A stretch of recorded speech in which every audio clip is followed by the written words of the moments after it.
We work with a lot of manufacturers, and they're all focused on operations, on getting their product out the door efficiently and meeting their customer demand. So that efficiency requires the ability to understand when product can be promised to a customer. There's a lot that goes into that from a systems perspective, including your machine shop capacity and your vendor lead times and everything else.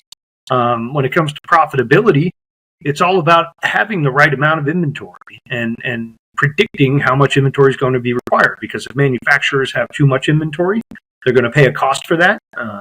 In terms of depreciation, having that inventory sit on the books, it carries a very real financial burden.